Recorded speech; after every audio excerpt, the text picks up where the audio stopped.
So welcome with you. Happy Easter again. And so our topic for tonight is on virtue and vice, habits. Man, a creature of habit. And this is a fundamental aspect of human life, is that we are creatures of habit. And that means that our actions, our being rather, is deeply influenced by the patterns of behavior that we acquire through our repeated actions. And last time, 2 weeks ago, before Easter, we looked at the freedom of the will. And habit might seem at first sight to be contrary to the freedom of the will. Someone might think that, well, we're not really free because we're determined by our habits. But our habits actually are a fundamental part of our freedom because we freely made those habits. Right? We got them precisely through the use of our freedom. And we can use them when we will. Right? And so our free will can oppose acting according to our habits. No? Even though normally we will act according to our habitual way of being. And we could say that our moral identity or our spiritual identity is above all constituted by our habits, our virtues and vices. That's what most profoundly makes us who we are. Right?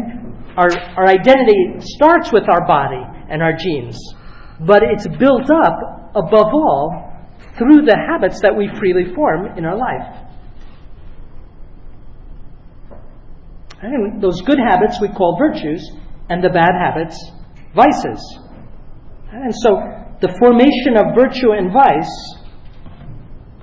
we could say, is the deepest exercise of our human freedom. Because it's freedom over time, right? It's freedom over the course of our life.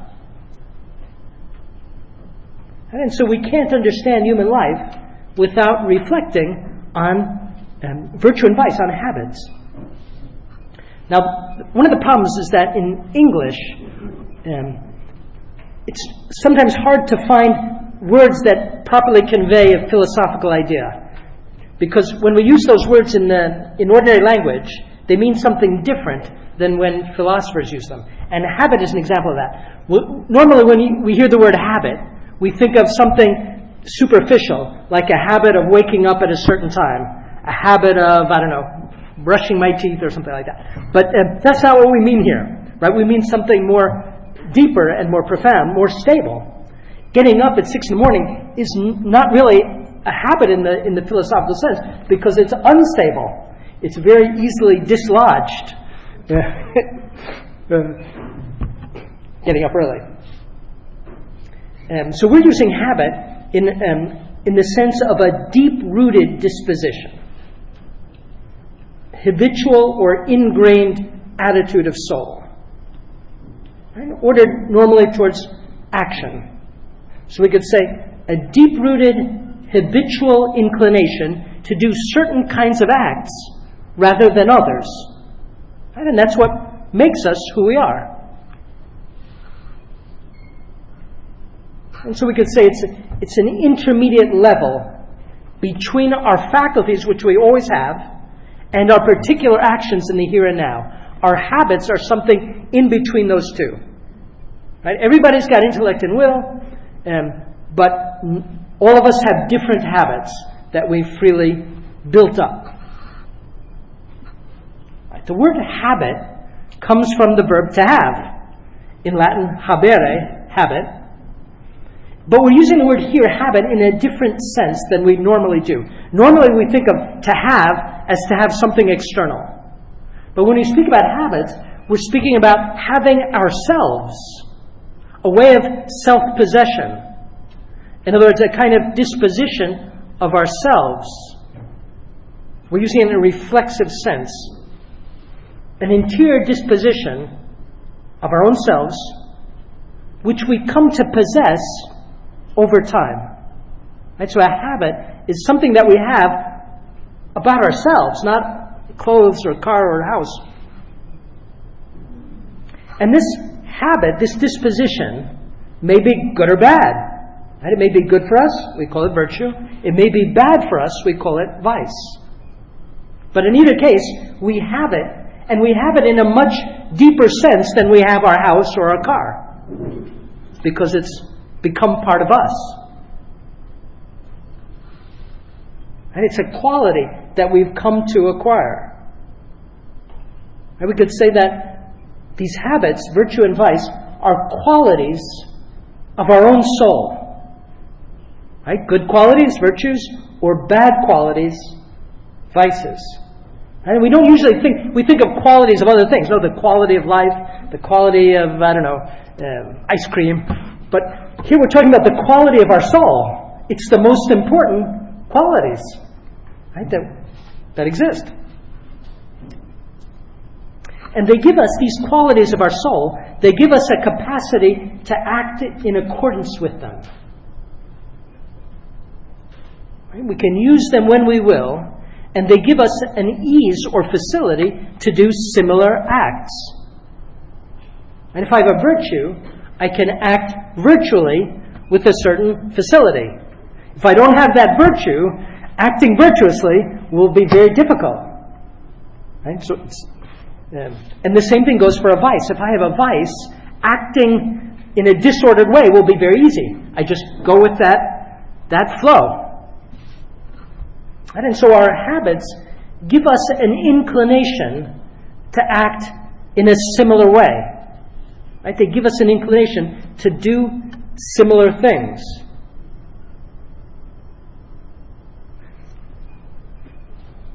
Okay, we could sum it up by saying our habits, virtue and vice, gives us like a second nature.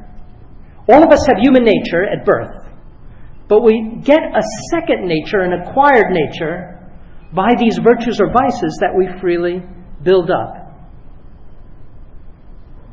All right? And how do we get them? Through the repetition of acts. Right? The repeating a certain kind of act doesn't leave us unchanged. It changes us. It forms us. It disposes us to do similar things over and over again. The more we do a certain thing, the easier it becomes to do it again, whether it's good or bad for us. Right? So we could say, like acts lead to like habits. A certain kind of act leads to a certain kind of habit. A certain kind of act leads to an inclination to do similar habits. And obviously this is how, for example, addictions get formed. Right? That's the most visible example, I think, of a kind of habit. In that case, a disordered habit, right? A vice. But it could also be a good habit. No, it gives us an inclination to act according to our habit. Right? So a person who's, say, got the virtue of chastity, he'll act chastely or modestly by a certain natural inclination that he's acquired like a second nature. No, that's why virtue is so beautiful. And so we cause our habits, our virtues and vices, by acting repeatedly in a similar way. And so we might ask, well, how does that happen? How does it give us a habit? Well, when we act freely, we're moving ourselves. Right? All of our free acts are acts of self-movement. And when we move ourselves, one faculty moves another. Right? That's why we call it self-movement. So, for example, when I do a free act, the first thing I have to do is think about it, deliberate. And so my intellect moves my will. And then my will, once I've decided and chosen something, my will moves my body, for example. And in that self-movement, the part that moves the other part, the part that's moved will get docile to being moved in that way. That's how it gives us a habit. In other words, if my reason moves my will to do a certain kind of action, my will is going to get used to being moved like that. If my will moves my passions in a certain way, inflaming them or the opposite, my passions are going to get used to being moved in that way. And thus they're going to just naturally tend to move in that way spontaneously. In other words, building up a virtue or vice, building up a habit, it's like making our faculties docile to being moved in a certain kind of way. And if that way is reasonable, that's virtue. And if that way is unreasonable, that's vice.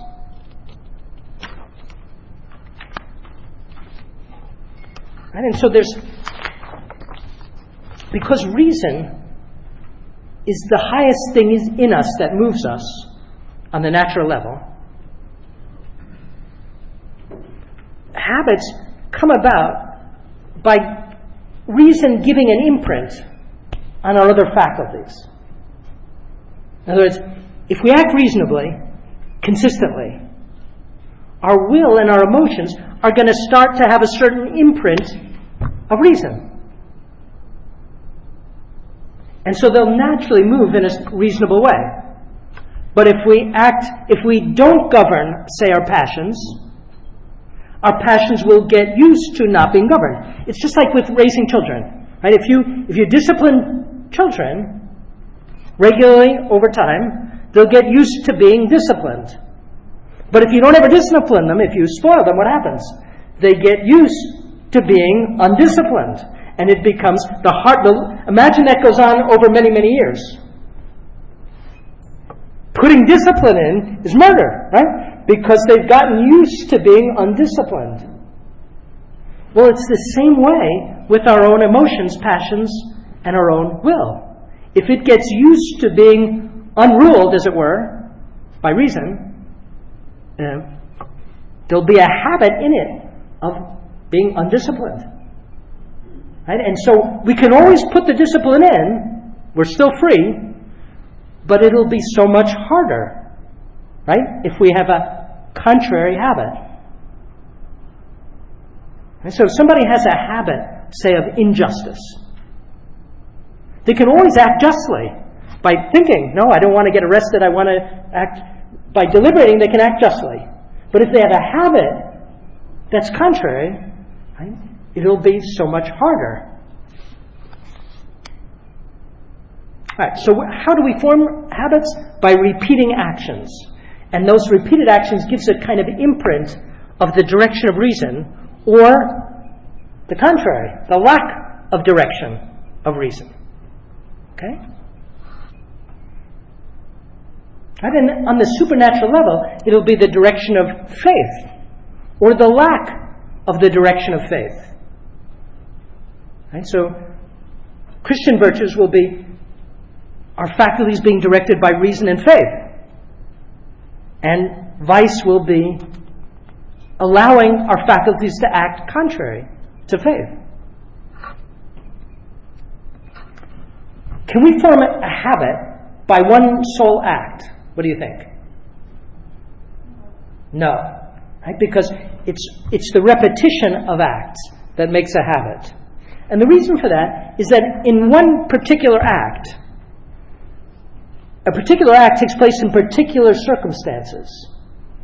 And so maybe if I do one act of bravery in particular circumstances, in a particular struggle, it'll help me to make another act in those same circumstances. But our acts need to be made in all kinds of circumstances. And so one act of bravery in one circumstance, one kind of battle, for example, one kind of struggle, will help me in a similar struggle, but it won't necessarily help me in a different kind of struggle. And I'll need to do other acts of bravery in all the different circumstances before I really become brave. Right? Or take chastity. It's not enough to become chaste, to act chastely in one kind of circumstance. I need to be chaste in all the circumstances. Right? Yeah. And so, virtue is the work of a lifetime. Right? It's not It's not one act. It's not even 10 acts. It's not even 100 acts. It's thousands and thousands of acts year after year. But nevertheless, a very intense act in a very difficult struggle, well, that will imprint much more. So the more intense our acts, the more we'll build up virtue. The more intense our disorders, the more we'll build up vice. Okay, so we build up our habits by repetition. How do we lose them? Obviously by repeating the contrary. Right? So if I've gotten a virtue over time, I can lose it. Right? I'll lose it by doing contrary acts. If I've built up a vice over time, I can lose that and get a virtue by contrary acts. But I'll probably need to do as many acts in the one way as I already did in the past in the opposite. Right? So suppose I built up a vice, whatever, I don't know, intemperance, by 1,000 acts of intemperance. What am I going to have to do to turn around fully? Not just one act, right? But probably 1,000 acts in order to get my emotions and passions in order. What if I don't do anything? What will happen? Suppose I've got a virtue and I just stop practicing it. I don't do any contrary acts. I just do nothing. We all know you'll lose the virtue. Right? You lose it. It's like a garden. If you simply do nothing in your garden, it doesn't just stay the same. Right? It gets full of weeds. And the same thing happens in our soul. If we stop working on the virtue, we'll get a contrary vice simply because our passions are going to be happening all the time, and if we're not trying to make virtue, our passions will probably be disordered and will make vice. In other words, if we don't move forward, we end up moving backwards. Right? And that's why the Christian life is a struggle. Right? It has to be a struggle because you always have to be pulling up new weeds that come up in the garden.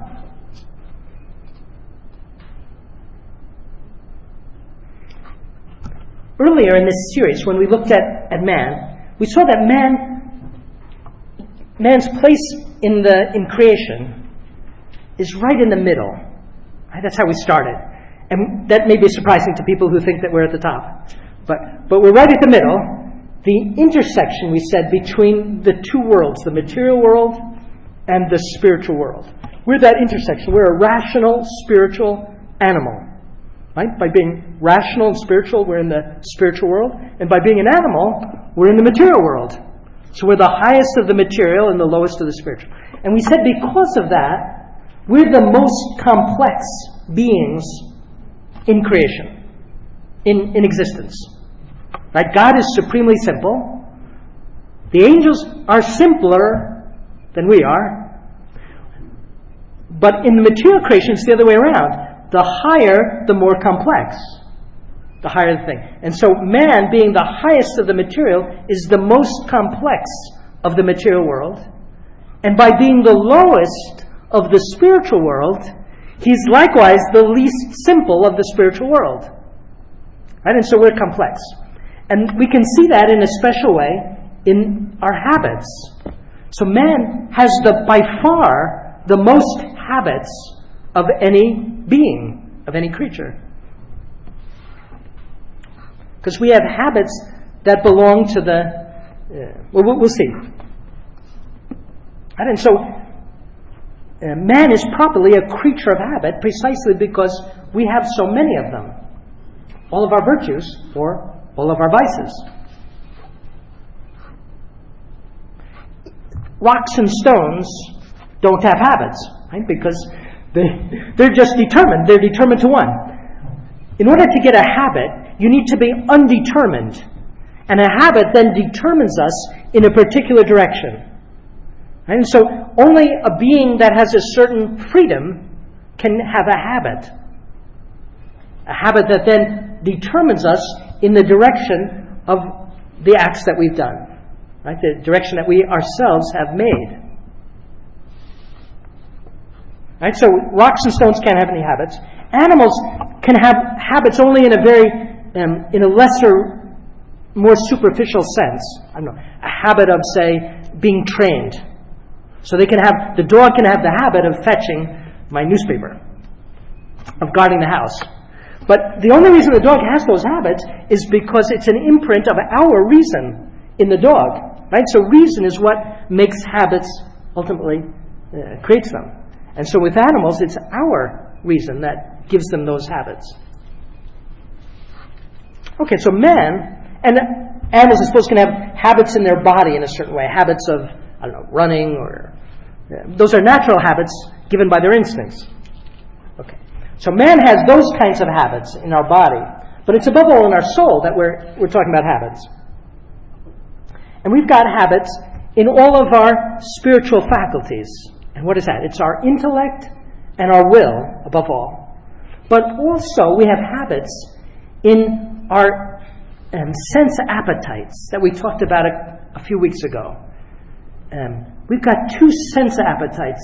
The concupiscible appetite, by which we love and desire pleasurable goods, and hate harmful, painful ones. And our irascible appetite, by which we struggle for difficult goods. And so we've got these two sense appetites, and our passions are seated in those two sense appetites. And these sense appetites likewise need virtue, because they're not totally involuntary in us, as they are in animals, but they're under the control of our intellect and will. And so even though they're not directly spiritual faculties, they participate in our spiritual nature. And so they need virtue too. So for example, fortitude is a virtue in our irascible appetite, strengthening it. And temperance is a virtue in our concupiscible appetite, restraining it. We'll talk more about it in a minute. Right? So we need virtues in all of those faculties. We need habits.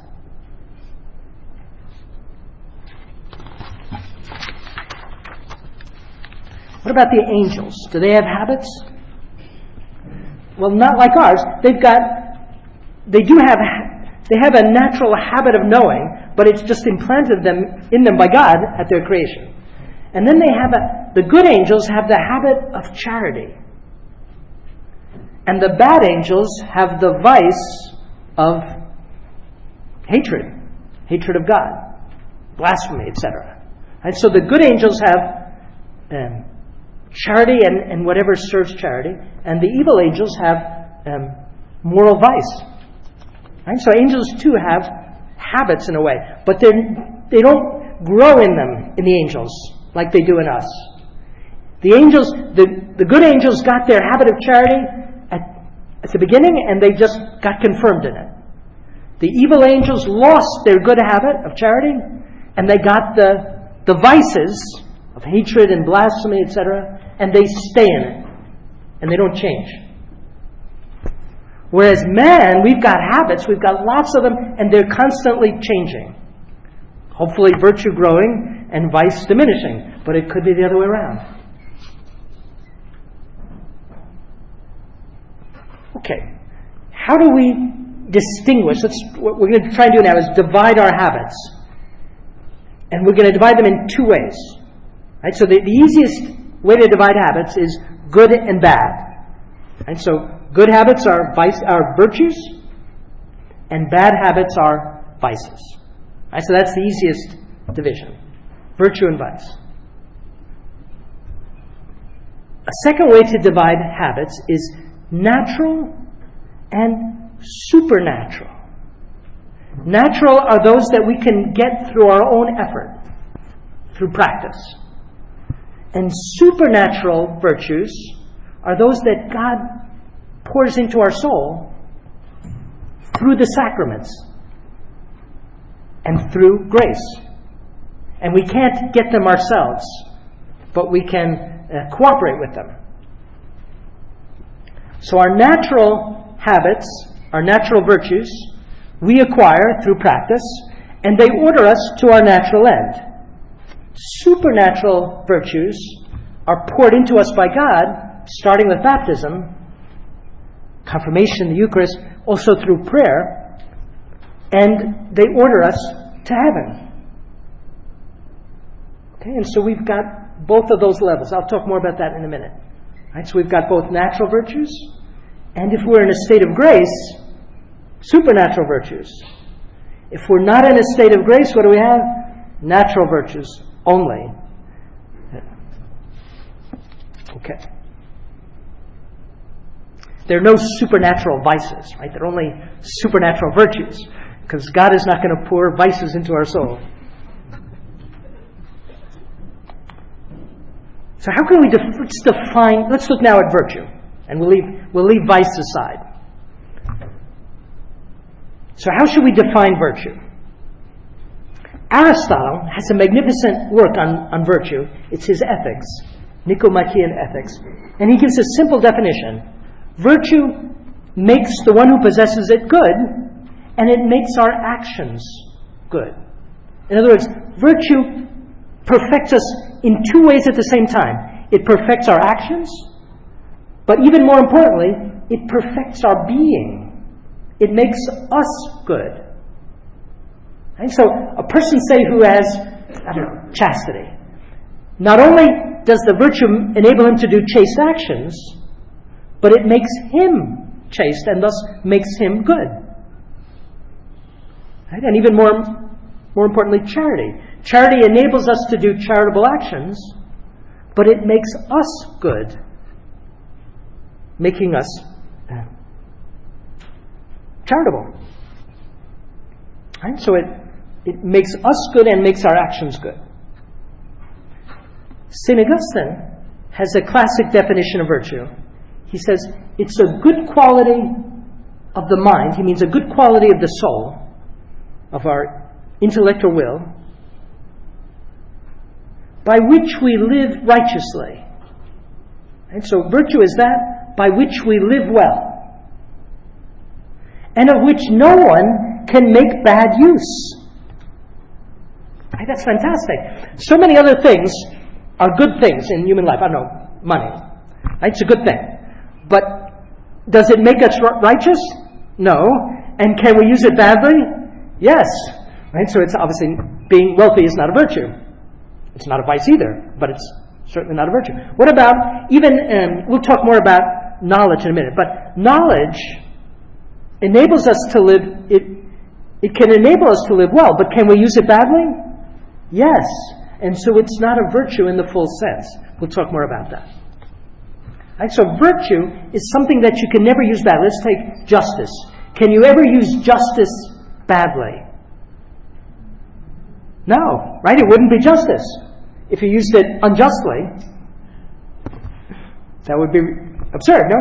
And power, we can use badly, right? So power isn't a virtue.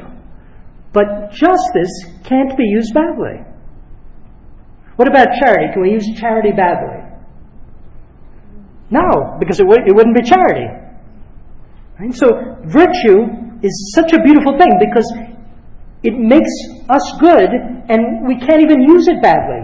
We could fail to use it, but we can't use it badly.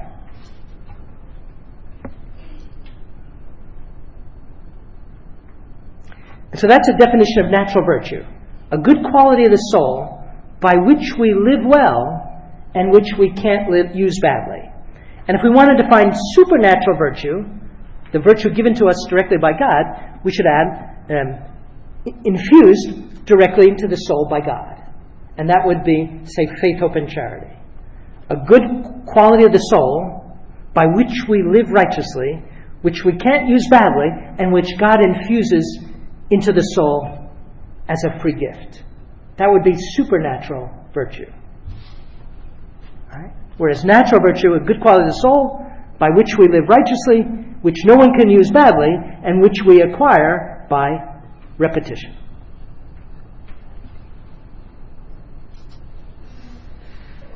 The Catechism of the Catholic Church gives a beautiful definition of virtue. It's number 1803 and 1804. And it says, virtue is a habitual and firm disposition to do the good. Right? So it's a habit, virtue, a habitual disposition, and it's a firm disposition. It's not here today, gone tomorrow. Right? That wouldn't yet be virtue. It's a firm disposition to do the good. Right? That's virtue. A habitual and firm disposition to do good acts. And it allows the person not only to perform good acts, but to give the best of himself. In other words, it makes us better and ultimately enables us to give ourselves to others.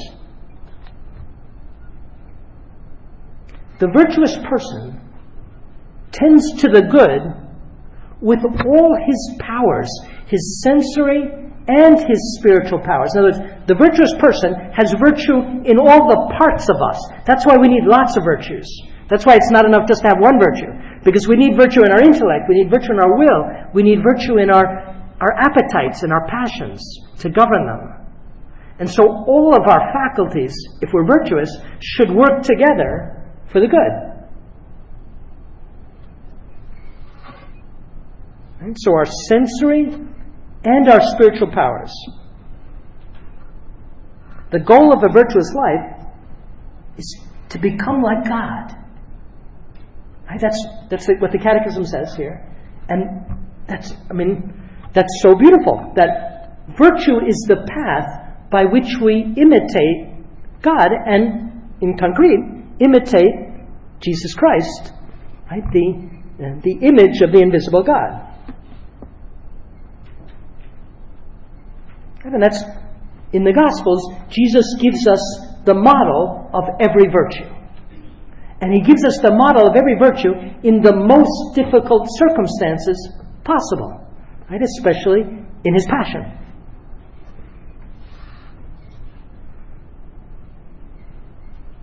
And then the Catechism goes on to say, human virtues are firm attitudes, stable dispositions. No, they're deeply rooted, habitual perfections of intellect and will that govern our actions, order our passions, and guide our conduct according to reason and faith. Right? So if it were just according to reason, it would be natural virtue. And if it's according to reason and faith, then it's supernatural virtue.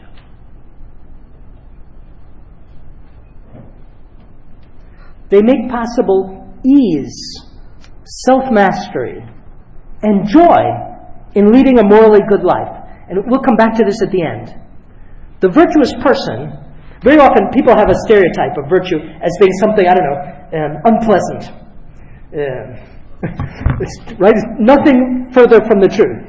That the virtuous person is the one who's joyous. Because virtue produces joy, and vice produces sorrow, right? And misery, and isolation, and self-hatred, ultimately. Right? So the virtues produce this ease, self-mastery, and joy in leading a good life. And the virtuous man is the one who freely practices the good. Right? So virtue strengthens our freedom, and vice puts us in bondage, right? Like addiction. So the person who has vices, he's free because he could act against them if he wanted to. But he's in bondage. Whereas the person who has virtue is free with the glorious freedom of the sons and daughters of God.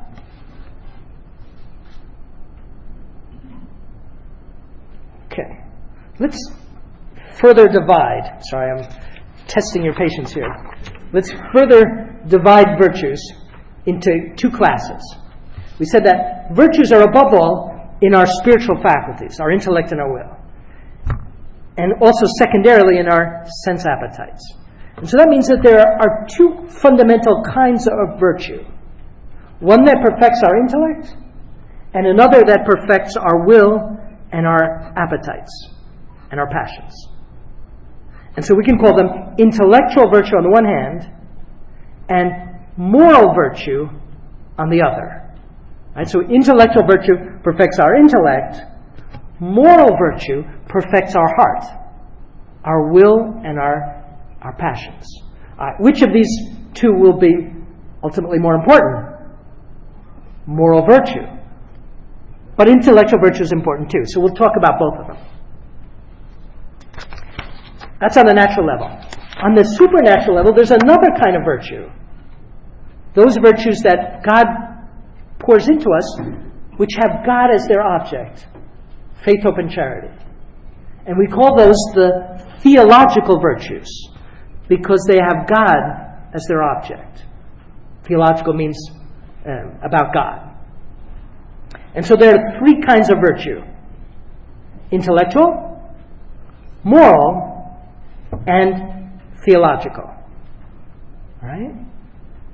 Intellectual perfects our intellect, moral perfects our heart, our will and our passions, and the theological perfect both our intellect and our heart, but ordering them directly to God. Right? Faith perfects our intellect, ordering it to God, and hope and charity perfect our will, ordering our will to God. Okay? Let's just talk a little bit about intellectual virtue, because that too is an important habit that forms us.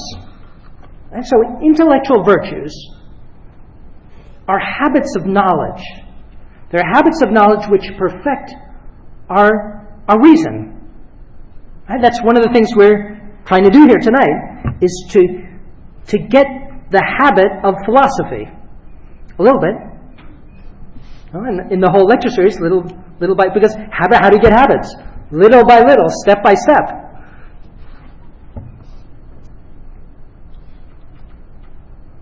Right? And so there are many intellectual virtues. How many? Somebody might ask. There are as many intellectual virtues as there are arts and sciences. Every science and every art is an intellectual virtue. And a false kind of, in other words, a mistaken notion of science is an intellectual vice. In other words, false ideas are kind of like intellectual vices, whereas true ideas are intellectual virtues. So some great philosophers have great intellectual vices. Right? Because if it's wrong principles, I won't name any names tonight. Okay, so every art and every science is an intellectual virtue. And let's just say briefly, what is a science? Right? A science is not just knowledge. A lot of times when you ask people, what's a science? They'll say, well, it's knowledge about a particular subject. But if I have knowledge, say, about the phone book, the names in a phone book, suppose I have a photographic memory, and I can memorize all the names, I don't know, on a page of the phone book. Do I have science?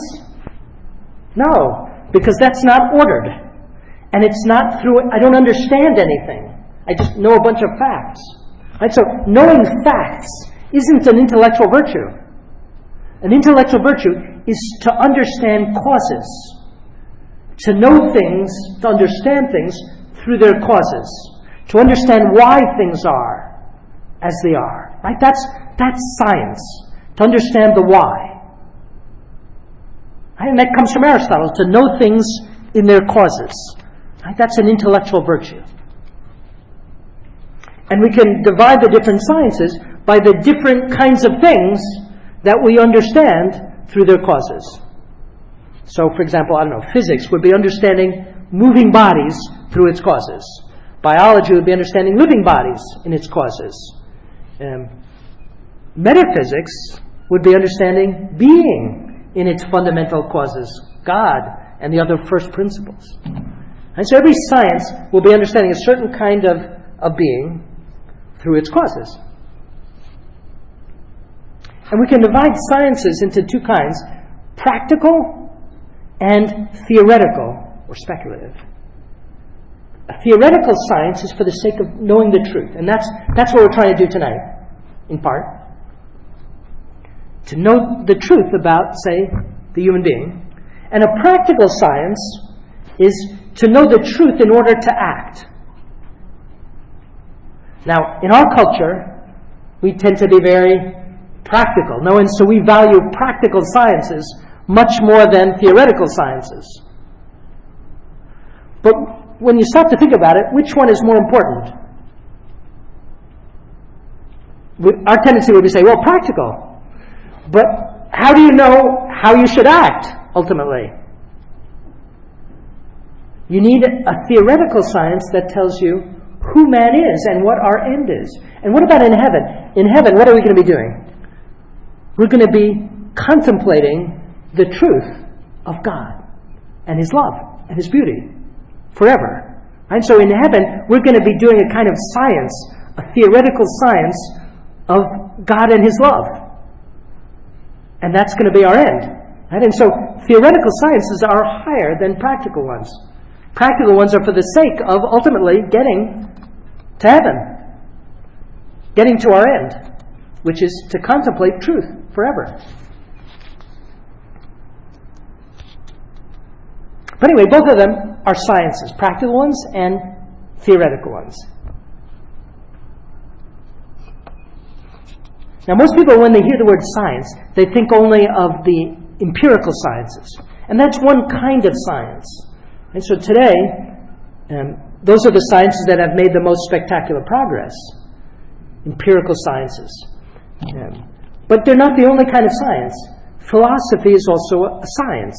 It's understanding things through their causes. And philosophy is actually a deeper, higher kind of science, because it's understanding things through their deeper causes.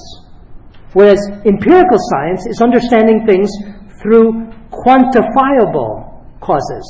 Causes that I can measure empirically and give a mathematical formula. Well, are the most important things in life things that we can give a mathematical formula to? No. Right? And so empirical sciences, by their very nature, because they're empirical and quantifiable, deal with what's lower. And they leave out what's higher. And so philosophy is higher, and above philosophy, theology is the highest science of all. Right? It's the queen of the sciences. Now, theology isn't much appreciated in our culture. But for Catholics, we ought to appreciate theology as the highest science. And not just Catholics, but any right-thinking person, obviously any Jew, ought to also to think of theology as the highest science. Okay. Now, so intellectual virtues are good habits, but they don't fully fit the definition of virtue that we gave before. Because we said virtue is a good quality of the soul by which we live well and which no one can use badly. Well, can we use physics badly? Yes. Right? You could use physics to, make weapons of mass destruction that you could use unjustly. Yeah. So the intellectual virtues fall short of virtue in the full sense. And virtue in the full sense, therefore, is the other kind, which we'll look at now, moral virtue. All right, so what is moral virtue? The goal of moral virtue is to regulate our will and our passions so that they act in accordance with what we call right reason. In other words, reason acting properly. Right thinking. And so we could say moral virtue is governing our will and our passions so that they're docile to right reason. In other words, so that they are led by right thinking, by reason and faith. Now, somebody here might think, well, is it even possible? Because Freud would say it's simply not possible. Right? There can't be any virtue in our sense appetites to govern our passions, because the libido for Freud is ultimately unsuppressible. Right? You try and suppress your libido, what happens? It comes out in a neurosis or a psychosis.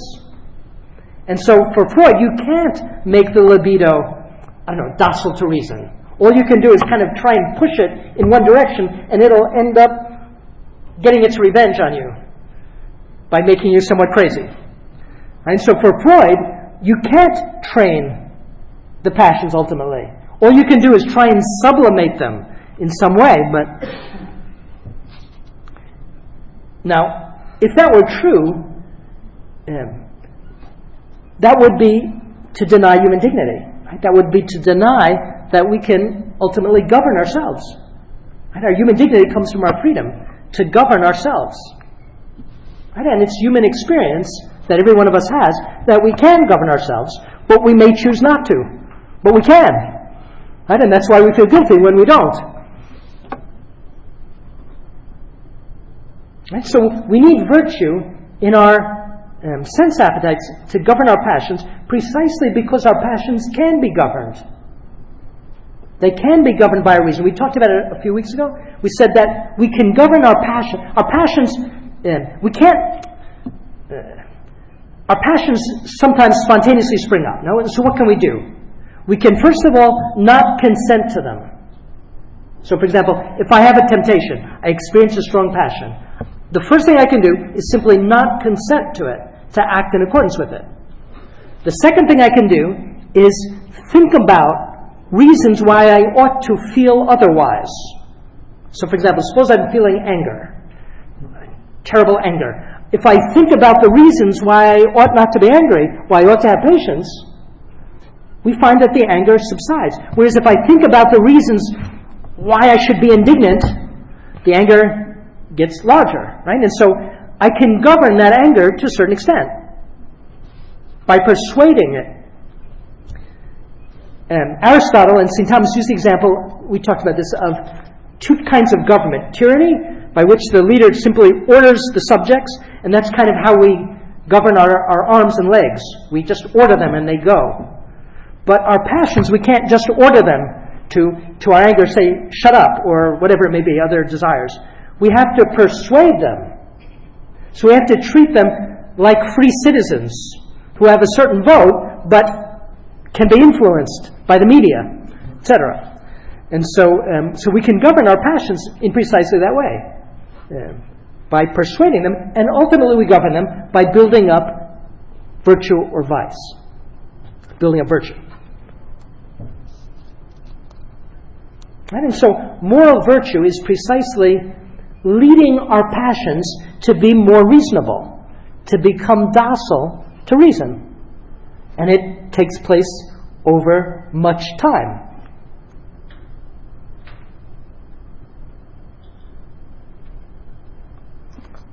And we traditionally, so I'm going to divide even more now, but you've heard this one before. How do we divide the moral virtues? Into 4 cardinal virtues. Right? How many cardinal virtues? 4. And what are they? Prudence, justice, fortitude, and temperance. Right? And they serve as a kind of summary of the virtues. There are actually far more virtues than 4. Right? They're uncountable, really. But we use those 4 to summarize all the virtues. Right? So all the other virtues, like humility or obedience or religion, etc., we can group with one of those 4. And why do we call them cardinal? It comes from Latin, cardo being the hinge of a door. Right? So a door opens and closes on a hinge. Well, all of our moral life hinges, we could say, on these 4 virtues: prudence, justice, temperance, and fortitude. So, for example, St. Gregory the Great says that the whole structure of good works is built on these 4 virtues.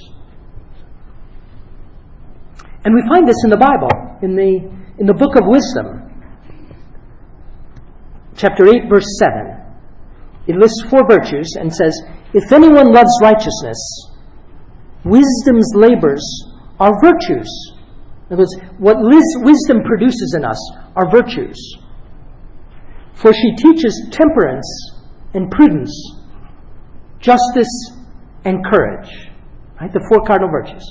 Nothing in life is more profitable for men than these. Right? So it's a biblical doctrine as well as a philosophical. Right? Philosophy and theology come together. Okay, why these four? How can we better think about this? So St. Thomas explains why there are four by saying, first of all, there are four faculties that need virtue. And so the four cardinal virtues, each one perfects one of these four faculties. What are the four faculties? Intellect, will, and our two sense appetites. Concupiscible appetite, what virtue is there? Temperance. And our irascible appetite, by which we struggle against obstacles, fortitude. Fortitude strengthens us in our fight against obstacles. Right? For example, in battle. And so, prudence perfects what? Our intellect. Justice perfects our will. Temperance perfects our concupiscible appetite. And fortitude perfects our irascible appetite.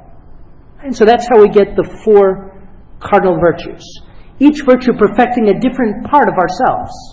Right? And so when we get all of them perfected, then we can act well. All right? Another way to explain the four virtues, the cardinal virtues, is each one of them is one of the principal functions of virtue. We need virtue for four reasons. First, to perfect reason, to know what to do. And that's prudence. No, perfects our reason to know what we ought to do. Second, we need virtue to put that into practice with regard to our neighbor. And that's justice. Right? To act well with regard to our neighbor. Right? So a second function of virtue. Third function of virtue is in our own selves to restrain disordered tendencies. And what's that? Temperance. Right? To restrain what's disordered in us. And fourth, we need something to strengthen us against weakness that would want to say flee. And that's fortitude. Right? To strengthen and firm. Right? So four functions. Right reason, acting with regard to our neighbor, restraining disordered tendencies, and strengthening us in the face of difficulty. Right? And so the four cardinal virtues do those four things. Right? Prudence perfects our reason. Justice perfects our action with regard to our neighbor. Fortitude strengthens me in battle and in struggle. And temperance restrains, checks, breaks disordered tendencies. And so we can group all the other virtues around these four according to what their function is. So let's take an example. Humility. Where would that go? This is a little difficult. It could be put in more than one place. Somebody might think, well, it goes in the will, and thus it would be, like justice. But St. Thomas puts humility with temperance, because humility restrains a disordered tendency. What's the disordered tendency? To want to exalt ourselves and make ourselves greater than we are, make ourselves greater than God. And so we need a virtue to check that, to break it.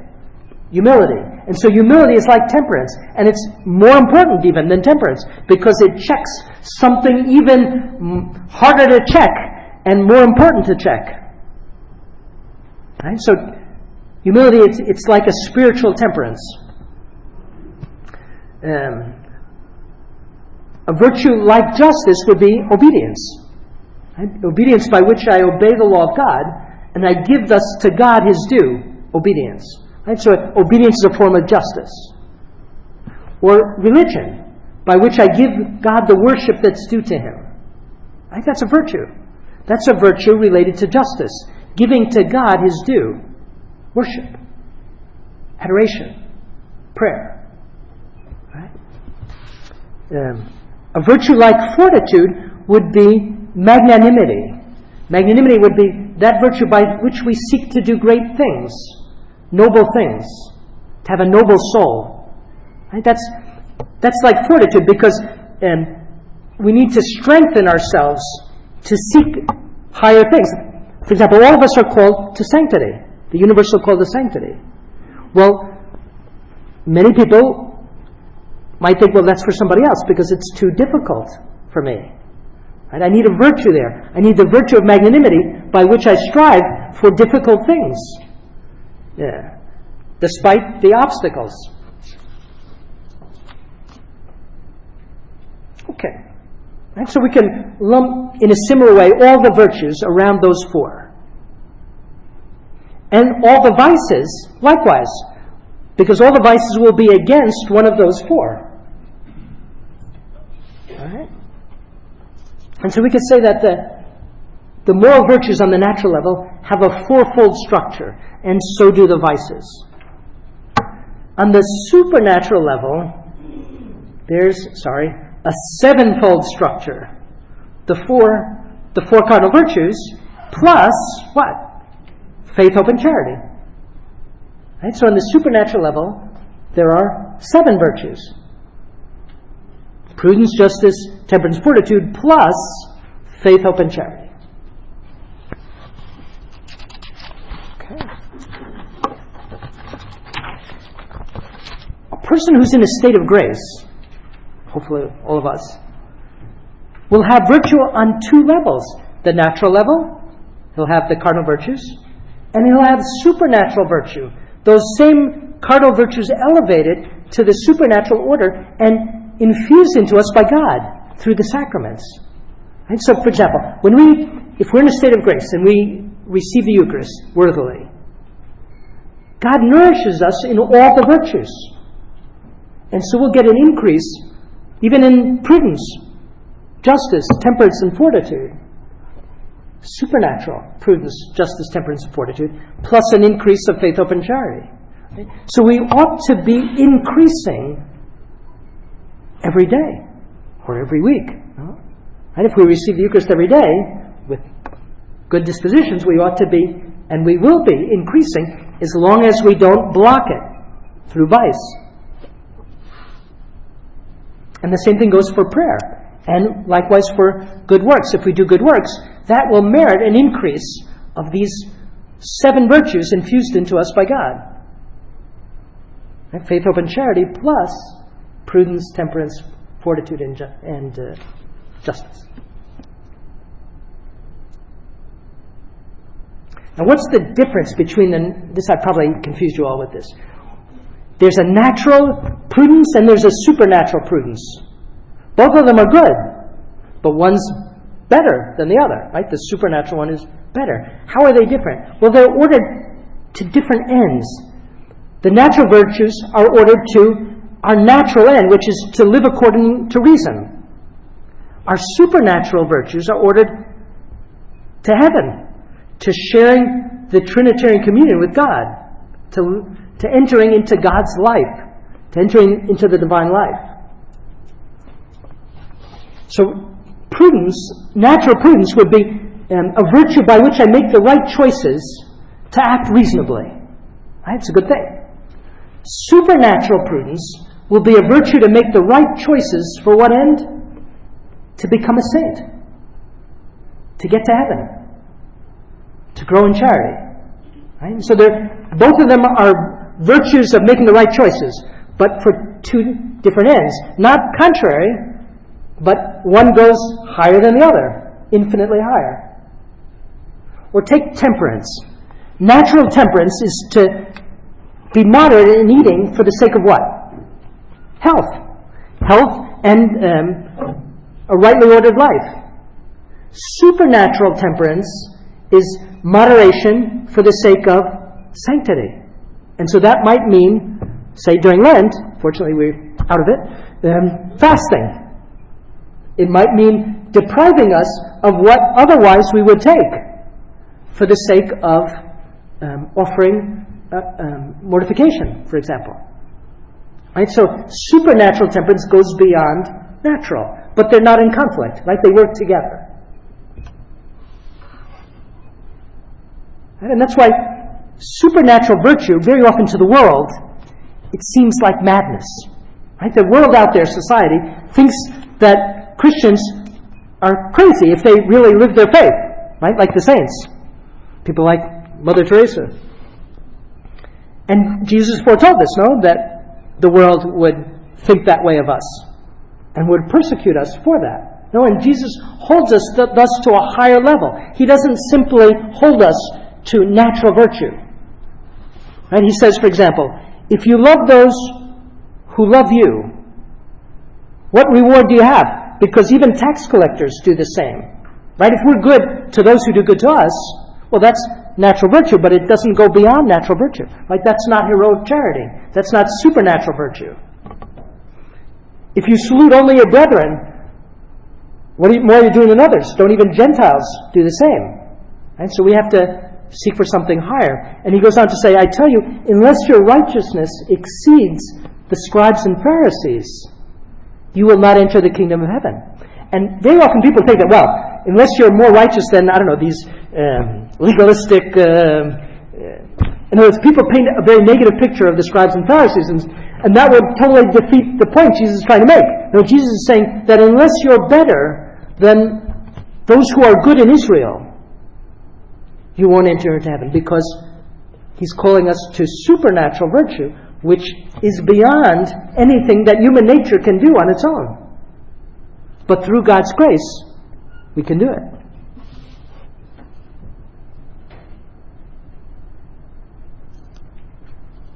Okay. Now, it's a fact of experience that some of us are more naturally inclined to some virtues than others. Right? And that's because of our temperament. For some people, it'll be easier, say, I don't know, to be patient or meek than other people. For some people, it'll be easier to be temperate than others because of our individual temperament. But that temperament isn't virtue. That's just natural inclination. Right? Real virtue isn't just a natural gift. Right? It's something that you have to conquer and acquire. So we could say, by our temperament, maybe we have a predisposition to a particular virtue, but not yet that virtue. And the reason for this is all the virtues have to go together. It's impossible, really, for a person to, excel in two virtues, to really have those two virtues, and not to have the others. Now, this might be surprising. It's impossible, let's take an example. Impossible for a person to be really brave and not to be just. Now we might think, an SS officer might be brave in battle and yet very unjust. Well, he's not really brave if he's unjust, because suppose he does an unjust thing, knowing it's unjust, because his superior, because he's afraid of, losing his job or his position or being put into prison. Is he brave? Right? Just because he withstands one kind of danger, he's not really brave unless he's withstanding all the dangers, and especially the more difficult ones. And ultimately, you can't have any other virtue if you don't have prudence.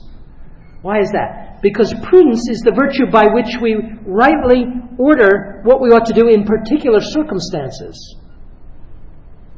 So suppose I've got a natural inclination, to fast, just by nature. Well, that's not a virtue if I'm, say, fasting just by nature because it's easy for me, suppose at a celebration when I ought to be partaking. I don't know, maybe that's a silly example. But in other words, true virtue is to act prudently in all the different circumstances. And so nobody can really be, say, temperate or brave or just without also being prudent, knowing when to do it, knowing when to apply, right, to partake and when not to partake, knowing what's the time for the one and what's the time for the other. And that's prudence that dictates that. But on the other hand, you can't be prudent if you don't have the other virtues, because they give you the right inclinations. And so, in sum, all the virtues grow together in us. And if we're weak in any one area, that's going to hold us back in the others. Let's take an example. A person who, it looks like they're very acting for the common good, injustice, say a politician in public life. Suppose he's got a defect, say with regard to chastity. What happens? That unchastity causes a scandal. And that scandal then undoes all the good he did in public life with regard to the common good. What happened to his justice? He lost the justice because of the, say, unchastity. Right? All of the virtues go together. And so they grow together in us. It's like the fingers of a hand, the baby's fingers. They all grow together, right? They all of them have to grow. But you're never going to get just one finger shooting up and the others staying little. Right? And so that's how it is in the spiritual life as well. And so in the natural order, it's prudence that leads the others, because prudence is right reason. In the supernatural order, what leads the others? Charity. Charity has to ultimately govern everything. Right? So charity is the queen of all the virtues. And so in the supernatural life, everything will grow according to the measure of our charity. More charity, the more all the fingers will grow. The less charity, the more stunted all the fingers will become.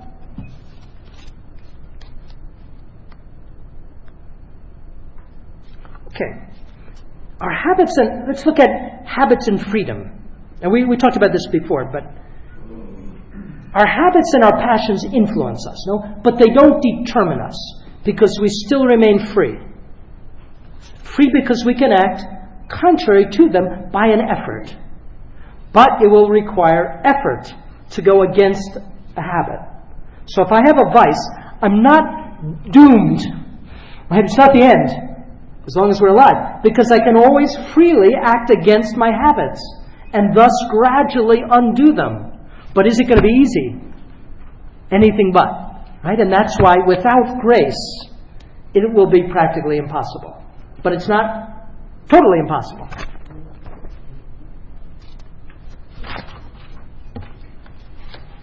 Right? So, even though we've acquired a habit of, say, injustice or intemperance, we can always still become just or temperate, but only through many acts and much commitment and determination and the help of grace. Okay, last thing. We said at the beginning that the Catechism said that virtue, one of the beautiful fruits of virtue, is it gives us ease, self-mastery, and joy in doing good. And so virtue not only enables us to do good, but to do it to do it well, right? To do it with that ease, self-mastery, and joy. And so before we get a virtue, we want to have a virtue, we don't have it yet. Before we get that virtue, how we have to get it without that ease, without that joy. In other words, with struggle, with labor. So, for example, to abstain from pleasure, to calm our anger, to face difficulties, we have to do that laboriously at first. Right? That's the path to virtue. But when we get the mature virtue through the repetition of many acts, right, we can do that same thing with a certain ease and with a certain joy. And acting against if we fall, say, and act contrary to our virtue, that will naturally cause us to be sad. Right? So a chaste person rejoices in acting chastely. Whereas, say, a person who has the opposite, an unchaste person, he'll be sad if he has to be chaste because there's no opportunity. Right? And so he'll sorrow over the having to be chaste, where the chaste person rejoices in that because he has the virtue. Right? And the same thing would go for justice or patience or any other virtue. Right? And that's the sign that we're growing in virtue. The more we feel a joy in acting in accordance with it. So when we don't feel that joy, don't give up. But it's just a sign to us that there's a ways to go. Right? It may be a long ways. Right? So before we get virtue, we have to practice continence. In other words, using willpower to restrain us from the contrary acts, even though we don't feel that ease and that joy. And so we could distinguish, say, continence on the one hand from chastity on the other. Right? Continence would be restraining with willpower, whereas chastity is a restraint that's a second nature. Right? It's hard. Virtue is very hard. Right? And so continence is good, but it's not yet chastity. Right? And restraining anger in that way is good, but it's not yet meekness.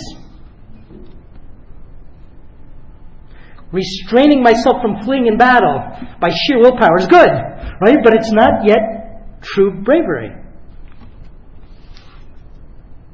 But it's the way to get true bravery, right? It's the path. Right? And so this has beautiful consequences for education. Right? It's good to exercise willpower, but perfect virtue, our goal, is way beyond willpower.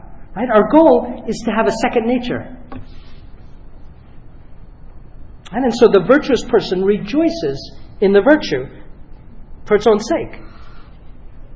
And so the goal of moral formation, the goal of formation, is not simply to strengthen willpower, right? But it's above all to teach our own appetites to rejoice in the good, right? To teach our appetites to rejoice in what's reasonable and what's according to faith.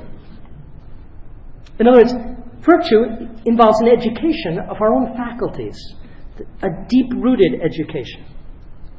And so it's different than, say, the Stoic or the Puritan model. Right? The Stoic or Puritan model is simply to restraint, willpower. And yeah, that's the road, but it's not the goal. And in and of itself, it's insufficient. Right? You can't simply be restraining all the time because there's not enough spiritual energy. Right? That is going to cause an explosion if it doesn't educate. Right? So it's not the Puritan ideal isn't the Christian one. Right? The true Christian notion of the virtuous life is it's virtue. It's the formation of that ease, self-mastery, and joy. And so struggling and the laborious practice of virtues is the way. That's our path. Before we attain that ease and self-mastery, proper to mature virtue. Right? And thus, that struggle is going to mark our lives, because our whole lives should be a path to mature virtue. Right? So